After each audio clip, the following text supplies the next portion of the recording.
So I'm kind of unloading things out of here. Just got back from that trip. I'm leaving certain things in. I know I'm going to use that again. These are my bug screens. It's amazing how much shit comes off, how much shit you're storing on your truck, because it's fully loaded. I got it all loaded down.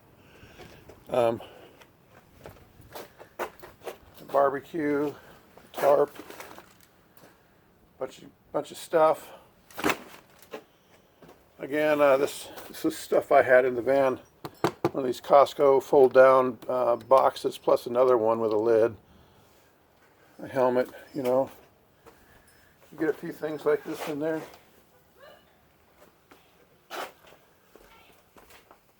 Got water and 10 gallons of fuel. Have my motorcycle loaded in there. I'm just saying, I'm repacking for this other trip, but it's going to be pretty much the same kind of a trip, and so I'm going to take the same kind of stuff. But one thing, the reason I came home is I busted apart on the bike, and it happens to be in this red box. Well, I didn't bring that red box on this trip. I brought my motorcycle stuff that came in this box. This is if I was going to make a quick tear down of my motorcycle. Everything I need is right here. This should be in my on the road kit, actually. That should be my on the road kit.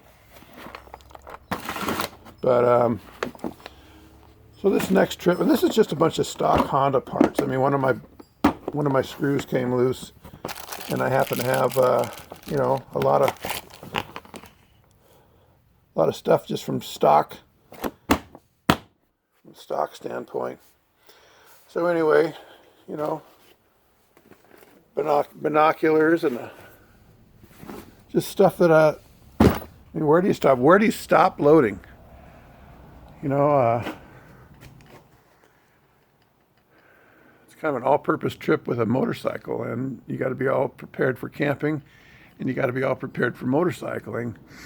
And it's easier to go somewhere when you're all prepared for motorcycling. Camping kind of comes second, and it's real easy to go just camping and forget about motorcycling. I mean, like if you were to bring just a little mini bike, no helmets or nothing, just like a kind of a water boy motorcycle or a pit bike or something.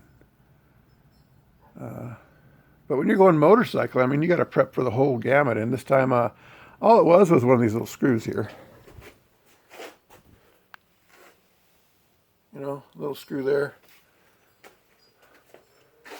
But, I could have picked it up at a Honda shop over there and, one of the smaller towns. I'm sure they've got those laying around. But it's a good time to come home and reload and do a few things differently when I go out next time. It sure be nice to have a Sprinter van with a little more room. It really would. And I guess it's like with anything, you either gotta go for it or just shut the fuck up and put your head down and camp. Run with what you brung, that kind of deal.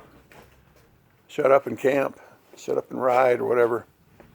This is something else I've been thinking about. I gotta get this baby out for a spin. It's batteries all up on that. Anyway, that's pretty much all I wanted to say. It's just kind of a crossroads. Leave me some input on what do you think. Where do you guys draw the line? What special equipment do you bring for this kind of a trip? And I was just doing forest roads. I wasn't going into the back country. I could have drove my van everywhere I went. Some of the roads get a little bumpy and dirty. All the roads we're on were, it's half and half, 50-50.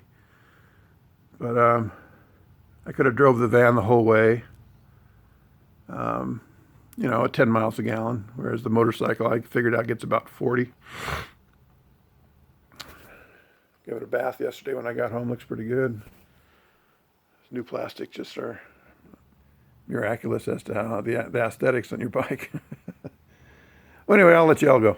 Talk to you later.